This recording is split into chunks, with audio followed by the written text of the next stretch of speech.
Hello, I'm Walt, and welcome to PIQNIQ Backstage. Hopefully, sadly you can't be here right now, but Cold War kids are here. Hi guys. Hello. Thanks for stopping by. Hello. Introduce yourselves and tell us what you do. I am Nathan. I sing, play guitar, and some piano.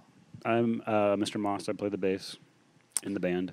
Sweet. So now the new record, your fourth, Dear Miss Lonely Hearts, came out earlier this year. Have you guys been on the road ever since? Or Just about, yeah. We had a little over a week at home before this, so that was nice. A little bit refreshed. So you're getting back into the swing of things? Yeah. Do you like being on the road as opposed to the studio, or which? Well, this last record we made at what has been our practice space for many years out in LA, and so I think it was the most fun recording experience, just being in our own place, and so now I think I'm more excited to record, being home and recording at home. You know, is right. A nice thing. It's comfortable. Yeah, it's comfortable, but when you're home and not working on stuff and you're not being artistic and creative, and you get that you kind of go into that lull. So it's like when you can have it both, it's nice. Right. Now, can you find that you can turn on that switch, be creative when you need to, or do you write all the time on the road, or do you just bottle it up and try to turn on that switch when you get into the studio, which I guess is not quite as necessitated as it might have once been now that you have your own space? Yeah, and it's like, in the era of having so many devices hanging from everything, it's like you have incredible audio recorders on an iPhone and on everything. You can, somebody's, even in the, just a 10 seconds of a sound check, you get these little ideas. And even this morning in a hotel room, I was just kind of reviewing, things that I hadn't listened to for a year. And there's just, it's nice to So it's always a work in track progress. of everything. Yeah. So now I heard a story about earlier this year, your bus driver was held at gunpoint. Yeah. That doesn't happen to a lot of bands. Yeah, it was a crazy one. It was in Columbus, Ohio. He's okay. Yeah, he's okay. It hit the bus where you. He was a tough guy. He was a tough guy, luckily. So bullets actually flew. I think he was trying to get robbed. He had some money on him, and he was trying. No, he was trying to get robbed. He was trying. Someone was trying to rob him. Yeah, that wasn't. He was not trying to get robbed. No, he wasn't trying to get robbed. That's why I said that's yeah. Yeah, he what was going? He was a crazy guy. He was a brave guy. He wasn't too fazed by it. He drove like 10 hours right after, actually. I was gonna say, so was he still your bus driver after that, or did he say, "I need to take a break"? He was unafraid. Yeah. So the new disc is, I guess, it's a reference to the Nathaniel West novel, Miss Lonely Hearts. Uh-huh. Is that a special novel for you? How did it strike a chord with you? I read the book before we had kind of started writing songs, and at a certain point, I just liked the idea of while I was writing the lyrics, we were done with kind of all or most of the music, and I was liking the idea of using that book as kind of like a platform for like the idea of like a what's it called? A writer of a oh my God. My mind just... I haven't done interviews for 2 weeks. I just said that someone tried to get robbed, so it's okay. Right, someone tried to get robbed, yeah. A writer who is answering, people's problems and trying to give them advice, like a Dear Abby, Dear, anything. So I like the idea of kind of the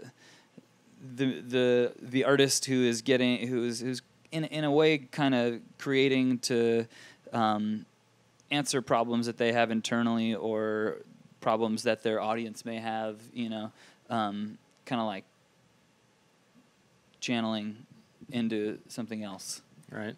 God, that was gobbledygook. I'm seriously, it's a weird how being home for a minute and your brain rests, right? And you don't know what it's you're all doing. right. It's all good.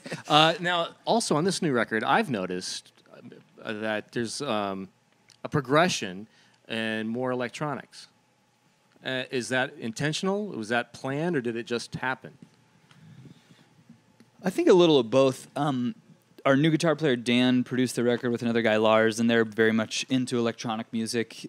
So there was a little tension about it. You know, there was like this moment in time where they were kind of taking certain songs this way with more synth things and more electronic elements, and it was like, whoa, this is, you know, should this be weird, or should we just let go and just let it flow, you know? And I think it was good for us to kind of like, I think, you know, a band is interesting when they are who they are, but they also like can just get away with, you know, styles and niches of music. I think especially more than ever in 2013, it's like, you know, if it feels real, you know. Well, I definitely think it still sounds like a Cold War Kids record, so I think it's a natural progression. It sounds very natural. I think Loner Phase, I get a New Order vibe, which I think is really cool, but it still sounds under the new Cold War Kids umbrella. So. Yeah. I think we're going for that. I think the record kind of is divided into thirds, where it's like there's a third of the songs that are very live in the studio, 4 guys playing the songs together. There's some songs that are completely opposite, where it's built layered and layered and layered, and then there's some songs that are kind of meet in the middle, where it's very live, but we added lots of layers on top of it. Yeah, every song has its own creation. Like Miracle Mile was one that was actually like that felt very like how we've always the sound of the band since kind of the first record kind of thing, but also something that was really new as well. The idea for Miracle Mile came very quickly, and we kind of just captured it right away. I love the pounding nature of that. It's immediate when you hear it. It's like, wow, and your voice is so unique that it definitely definitely in a good way, because it sounds like Cold War Kids. It's a signature. I like that. So Loner Phase, I saw the video. Somebody's got very neat handwriting. It had to be somebody. Artist. It's like a doctor's handwriting, right? Yeah. Yeah. It's very, yeah. And I wrote everything backwards, too. Really? No, I'm just kidding. We flipped it. Camera tricks. Almost got me on that. Brilliant. So is that could be the next single? Do they do singles still? Yeah. Do we do singles? At least I think releases to radio. There's only B-sides. There's no A-sides anymore. Yeah. No, we. I don't know. I mean, Miracle Mile. It was either gonna probably be Lost That Easy or Loner Phase. We basically just made a. We're trying to finish making videos for every song on the record. Oh, I got you. So so that video was the second one. I think Lost That Easy actually comes out next week. Oh, cool. Which I know in like UK, Australia is like the next single, but again, I don't know if it kind of what is different. Yeah. Here. Yeah. That's cool. Look, they're all good choices. I just saw the video coming out. I just was curious. Yeah. I love that. I love that video. I love what Mostyn. Yeah, Vern I'm did excited for the Bitter Poem video we'll put out in a few months. That's my favorite one. Okay. Yeah. So how many of these are already shot? Oh, I think 6-ish. Oh, wow. 6 to 8-ish. 6 or 7 out of 10. Yeah, some are probably getting made right now. If people are doing their homework. Right, good. Now, you mentioned your new guitar player, Dan. How did he comes from Modest Mouse. How did that hookup come about?